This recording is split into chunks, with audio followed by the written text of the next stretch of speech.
How media portrayals of disability shape our perceptions.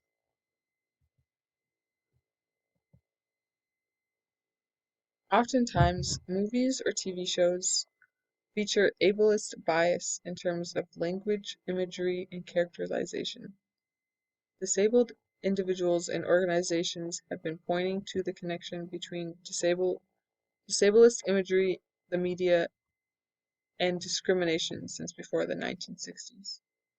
In 1966, the writer Paul Hunt expressed the views of many others with a disability when he wrote, "We are tired of being statistics, cases, wonderfully courageous examples to the world, pitiable objects to stimulate funding." So, during this presentation, we are going to go over facts about disabilities in the media, portrayals of disability in the media, why authentic disability representation in the media matters, media's effect on culture, and common media stereotypes. So some facts about disability representation. In the US today, 1 in 4 people, or 26% of people, have a disability, and yet only 3.1% of characters on screen are disabled. In children's television, representation of disability is even worse. It is less than 1%. More than 95% of all characters with a disability seen on TV are played by non-disabled actors. When portrayals are limited to this and people are diminished to this, just their disability, we as a society expect them to be merely a side character in our world, which leads to more discrimination and exclusion.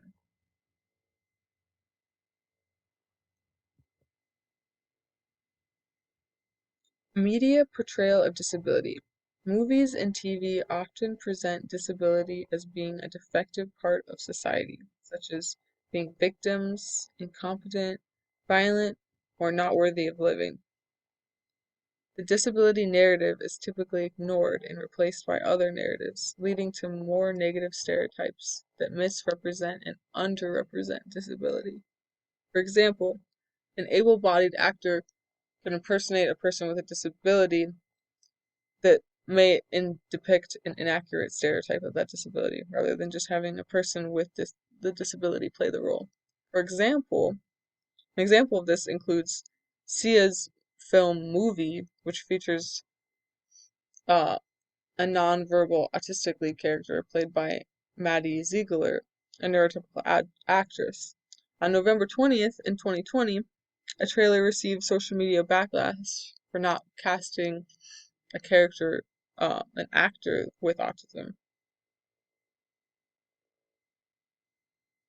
Examples like this show misrepresentation and underrepresentation of real disability narratives because the media reinforces the social construction from an able-bodied perspective.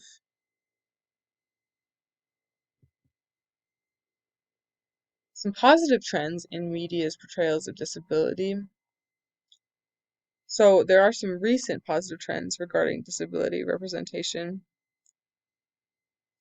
Interactive media platforms have been slowly changing and revolutionizing how those with disabilities are portrayed as people not deserving pity or remorse. So they're portraying them as the human beings they are instead of people that just deserve pity and remorse.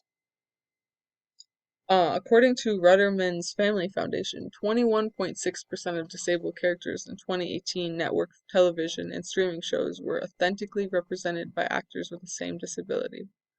The lead characters in Speechless and Special have cerebral palsy, as do actors who portrayed them. And Everything's Going to Be Okay, one of the lead actors has autism, and the character who plays her has autism as well.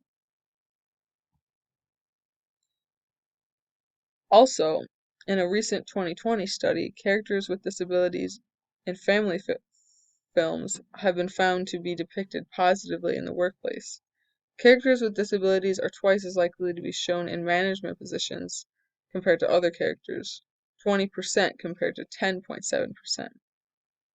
So there have been some really great positive trends recently in terms of more authentic representation of disability within the media.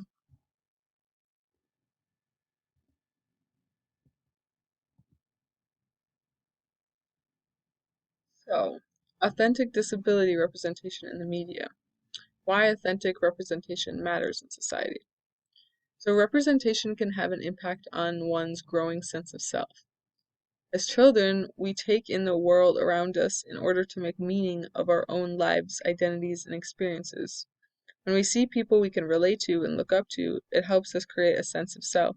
However, when we don't see anyone similar around us, similar to us that we can relate to, we turn to movies and television to fill that role. When we see positive portrayals of characters we connect with, it can positively impact our mental health. Imagine being an individual with virtually no positive portrayals in media, no characters that look like, talk like, or process the world like you. Not only will that impact children with disabilities' sense of self, the lack of representation in the media will also impact the way non-disabled people perceive and interact with those who are disabled as well.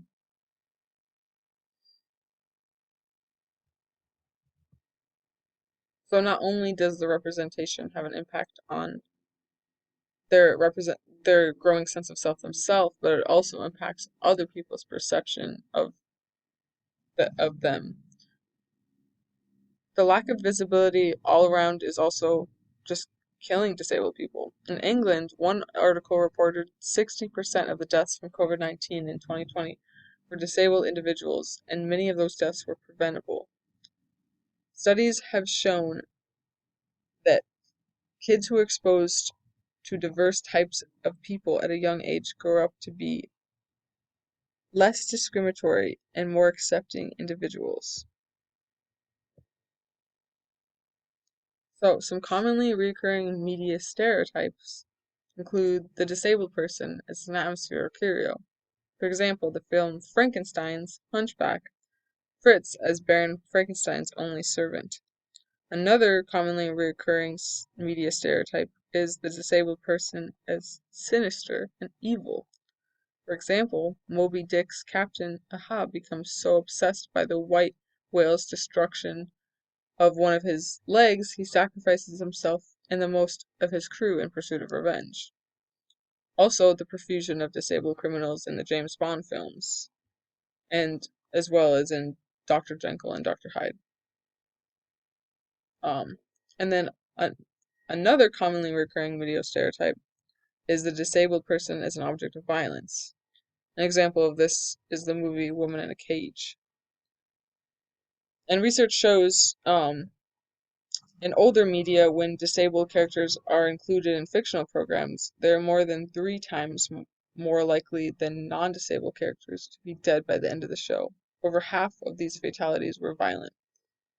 Because in reality, disabled people are often subject to violent abuse by non-disabled people, and this is frequently reflected in the media.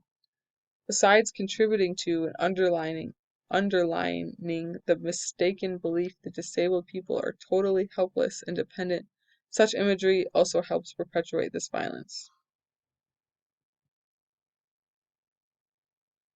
So inspiration porn.